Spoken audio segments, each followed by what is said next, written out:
Hello students, exercise 4.3 का fifth question देखिए। y is equal to X, X plus Y is equal to 0, Y is equal to 2x और 2 plus 3y is equal to 7x। ये graph दिया हुआ है, कहता है कि ये जो लाइन है ये इस लाइन की इक्वेशन इनमें से कौन सी है। तो y is equal to X में इसमें ये तीनों पॉइंट जिसको सेटिस्फाई करेंगे, तीनों पॉइंट एक ने सेटिस्फाई कर दिया, दूसरा नहीं कर पाया, वहीं बात खत्म हो गई। क्योंकि फिर वो लाइन उसको चाहे दो कर दें, एक भी नहीं करेगा अगर, तो फिर वो इक्वेशन उस लाइन की इक्वेशन नहीं हो सकती। जैसे y is equal to X, 0 is equal to 0, Y और x दोनों बराबर आ गए। लेकिन इस केस में तो ये सही हो गया। जैसे फर्स्ट पार्ट देखूं तो x इज इक्वल टू 0 है, y इज इक्वल टू 0 है, तो x और y दोनों बराबर आ गए। लेकिन अभी बात खत्म हुई नहीं। अभी -1 और 1 है, तो x -1 है व्हेन x -1 एंड y 1। तो इसका मतलब x और y बराबर नहीं आए, तो इसका मतलब ये इक्वेशन नहीं हो सकती। ठीक है, उसके बाद x plus Y is equal to 0। Now x plus Y is equal to 0 है, तो सबसे पहले मैं x को -1 लूँ और y को 1 लूँ, तो क्या ये दोनों बराबर आए? बिल्कुल आ गए, यस। लेकिन अभी बात खत्म नहीं हुई, अभी मुझे इसको भी देखना पड़ेगा। तो 0 plus 0 and 0 plus 0 is equal to 0, तो 0 प्लस 0 0 होता है, तो ये भी यस आ गया। ठीक है, उसके बाद x 1 है और y -1 है, तो अब की बार एंड x तो 1 और y -1 इसकी जगह रख रहा हूँ, इज इक्वल टू 0, तो 1 -1, यहाँ ये 0 आ गया, तो ये भी 0 इज इक्वल टू 0 आ गया। इसलिए ये जो है ये वाली इक्वेशन, इसके तीनों पॉइंट्स को इसने सेटिस्फाई कर दिया, इसलिए ये इसकी इक्वेशन होगी। अब जब हमारे पास ये आई गई तो हमें बाकी दोनों को चेक करने की ज़रूरत अब नहीं है। ठीक है, इसका जो फर्स्ट पार्ट है वो देखिए। अब इसके अंदर y is equal to X plus 2 है, जो इसका सेकंड क्वेश्चन है, पाँचवें का ही सेकंड पार्ट, उसके अंदर ये ग्राफ दिया हुआ है। देखिए क्या होगा, y is equal to X plus 2 है, तो y क्या है, मैं लूँ 3 और x कितना -1 प्लस 2, तो 3 इज इक्वल टू 2 -1 कितना आया 1। क्या ये बराबर आया? नहीं आया, तो ये बात तो यहीं ख़त्म हो गई, ये नहीं हो सकती। ठीक है, अब मैं लेता हूँ y is equal to X minus 2। अब y कितना लूँ मैं 3, x कितना -1, तो 3 इज इक्वल टू -3 हो गया। क्या ये हुआ? बराबर हुए? नहीं हुए, तो इसका मतलब अब मुझे आगे इसको करके देखने की ज़रूरत ही नहीं है। तीसरा देखो, y is equal to -x plus 2। ठीक है, तो y कितना इसका 3 और -x कितना -1 प्लस 2, इसका मतलब 1 प्लस 2 हो गया, ये कितना आ गया 3। इसका मतलब ये तो सही आया, लेकिन अभी कंफर्म नहीं हुआ, अभी तो एक ही चीज़ हुई है। अगर इन दोनों को भी ये सेटिस्फाई करेगा तब हम मानेंगे कि ये इसकी इक्वेशन है। तो नाउ अब की बार y क्या लूँ 2, x कितना है 0, 0 प्लस -0 प्लस 2, तो ये कितना आ गया 2, तो 2 इज इक्वल टू 2 आ गया, 2 इज इक्वल टू 2, तो ये भी यस हो गया। अभी ये पार्ट और बच रहा है। Now y is equal to -x plus 2 चल रहा है ना, तो y कितना है यहाँ 0, यहाँ y कितना लिया था मैंने 2, यहाँ y 0। ठीक है, y जब 0 लिया तो x कितना है 2, तो -x यानी -2 प्लस 2 हो गया। -2 प्लस 2 क्या होता है 0, तो 0 इज इक्वल टू 0 आ गया। तो इसलिए तीन पॉइंट थे, तीनों केसेस में ये सेटिस्फाई हो गया। तो इसका मतलब this is the equation of this line. Clear? अब देखिए इसका सिक्स्थ क्वेश्चन में कहता है कि work done by a body on application of a constant force is directly proportional to the distance travelled by the body. ठीक है, constant force दे रखा है 5 यूनिट्स और work is directly proportional to distance. तो लेट वर्क डन, वो मैं मान लेता हूँ x, फोर्स मुझे उसने दे रखा है ये x यूनिट्स, फोर्स हो गया 5 यूनिट्स और डिस्टेंस में मान लेता हूँ y यूनिट्स।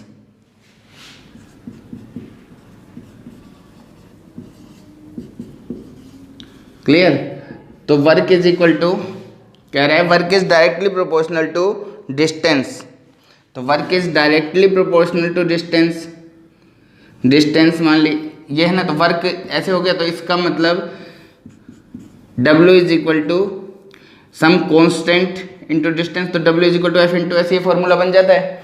ठीक है, तो ये फोर्स जो है ये कांस्टेंट हमें दे ही रखा है, तो इसीलिए मैंने इसको कांस्टेंट रूप में ले लिया। लेकिन वर्क मैंने क्या माना x, और फोर्स मुझे 5 दे रखा है, और डिस्टेंस कितनी है y, तो x is equal to 5y। अब x is equal to 5y आ गया, तो कहता है कि 2 यूनिट्स, जब डिस्टेंस 2 यूनिट्स है तो इसका वो निकालो आप ग्राफ के जरिए निकालो कि कितना वर्क डन होगा अगर डिस्टेंस 2 यूनिट है, और जब डिस्टेंस 0 यूनिट है तो वर्क डन कितना होगा। तो देखिए मैं इसकी टेबल बना लेता हूँ ग्राफ बनाने के लिए पहले।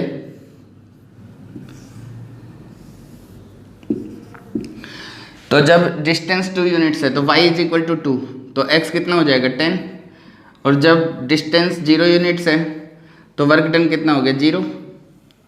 अब कुछ और भी ले लो, x अपनी मर्जी से, y की जगह 1 ले लिया तो ये 5 हो गया।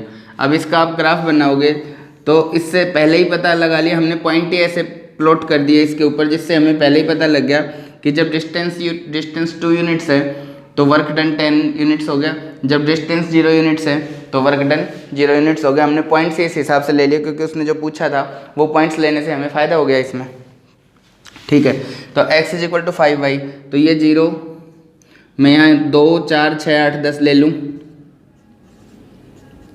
ये भी 2 4 6 8 10, यहाँ -2 -4 -6 -8 -10, और ये भी -2 -4 -6 -8 -10 हो गया। तो x 10 तो y 2, x 10 तो y 2, और x 0 तो y 0, और x 1 तो y 5, x 5 तो y 1, x 5 तो y 1। ये हमारा ग्राफ आ गया। ये स्केल से आप इसको जोड़ेंगे तो एक स्ट्रेट लाइन, ये थोड़ा सा स्केल नहीं होने की वजह से थोड़ी सी टेढ़ी मेढ़ी दिखाई दे रही है, कोई बात नहीं, आप इसको स्केल से ठीक से कर लेना। ठीक है, ये बिल्कुल स्ट्रेट लाइन आ जाएगी आपकी। ओके, यामिनी और फातिमा दोनों ने प्राइम मिनिस्टर रिलीफ फंड में कुछ पैसा जमा करवाया, दोनों कुल मिलाकर 100 रुपये उन्होंने जमा करवाए। तो let Yamini contributes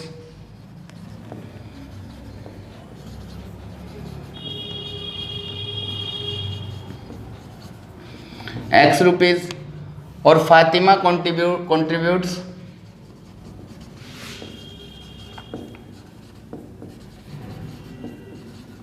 y rupees.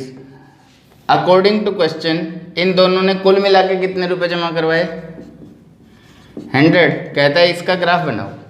ठीक है, तो हम पहले इसकी टेबल बनाएंगे।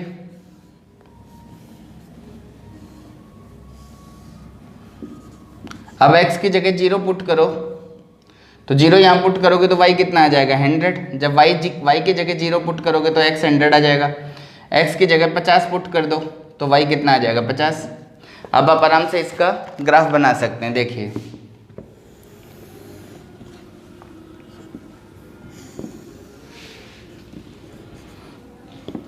बीस 40 60 80 100, इधर भी ये भी हो गया 20 20 40 60 80 और 100। माइनस का हमने कुछ लिया नहीं, फिर भी 1 2 इसको दिखा दो ताकि ये पूरा कार्टेशियन प्लेन अच्छा सा दिखे। x0 y 100 ये आ गया, y0 x 100 ये आ गया, x 50 तो y 50 ये पॉइंट आ गया। इससे ये हमारी एक लाइन बन गई। ये x plus Y is equal to 100 की लाइन है। क्लियर। अब देखिए इसका 8th क्वेश्चन। 8th क्वेश्चन में कहता है f is equal to 9/5c plus 32। तो सबसे फर्स्ट पार्ट में तो ग्राफ बनवाता है वो, ठीक है। तो पहले मैं बाकी पार्ट समझा दूं, ग्राफ लास्ट में बताता हूं। देखो सेकंड पार्ट में ये कहता है कि अगर इसका टेम्परेचर 30 डिग्री सेल्सियस है, टेम्परेचर अगर 30 डिग्री सेल्सियस है तो what is temperature in Fahrenheit. Celsius अगर 30 है तो सी तो 30 दे रखा है उसने, तो एफ कितना आ जाएगा 9/5 इंटू 30 प्लस 32, तो ये कितना हो गया आपका 54 प्लस 32, तो ये आ गया आपका 86 डिग्री फारेनहाइट। क्लियर। अब इसका थर्ड पार्ट देखिए। थर्ड पार्ट में कहता है कि अगर F 95 है यानी 95 डिग्री फारेनहाइट है तो सेल्सियस कितना होगा। ठीक है, तो F की जगह 95 रख दो यहाँ। 95 is equal to 9/5C plus 32, ये इधर ले आओ। 95 minus 32 is equal to 9/5C, तो ये हो गया 63 इज इक्वल टू 9/5C, तो C कितना हो गया 63 इंटू 5/9, इसको काटो तो ये कितना आ गया आपके पास 35 डिग्री सेल्सियस। अब इसके फोर्थ पार्ट में कहता है, फोर्थ पार्ट में बोलता है कि अगर C 0 है तो F कितना होगा और F 0 है तो C कितना होगा। तो if C is equal to 0 तो F is equal to 9/5 into 0 plus 32, तो ये 0 प्लस 32 यानी 32 डिग्री फारेनहाइट आ गया। और if F is equal to 0 तो 0 is equal to 9/5C plus 32, तो इसका मतलब ये C कितना आ जाएगा, ये माइनस 32 चला गया उधर, इज इक्वल टू 9/5C, तो इसका मतलब C कितना आ गया -32 इंटू 5/9 यानी -169/9 डिग्री सेल्सियस। ठीक है, इसको आप अगर करना भी चाहो तो 9 एकम 9 7, 9 7 63 7, तो -17.7 डिग्री सेल्सियस, ये इसका आंसर आ गया। अब बचा इसका ग्राफ, नहीं इसका पांचवा पार्ट और देखिए।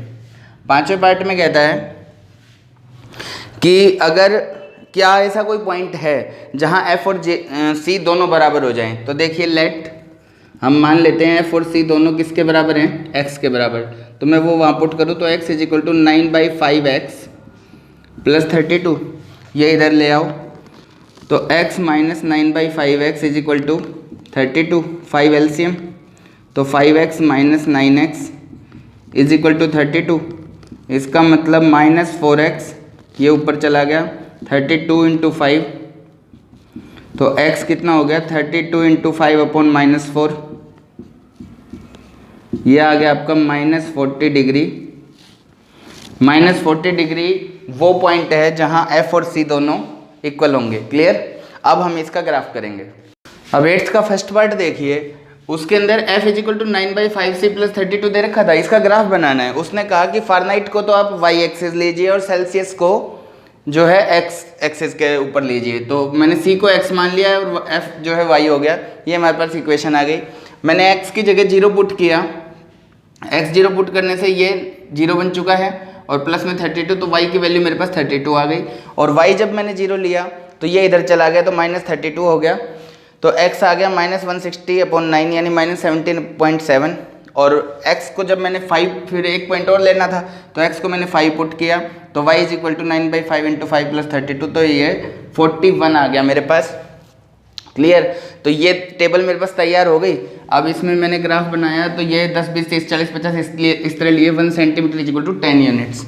ठीक है, और इसके अंदर देखिए ये पुट किया मैंने x 0 y 32, तो ये आ गया, और x -17.7 y 0 और x 5 तो y 41, इन तीनों को जोड़ दिया, ये हमारी जो line I, it will be the graph of this equation. Okay, और ये आपकी एक्सरसाइज 4.3 यहाँ खत्म हो जाती है। ओके।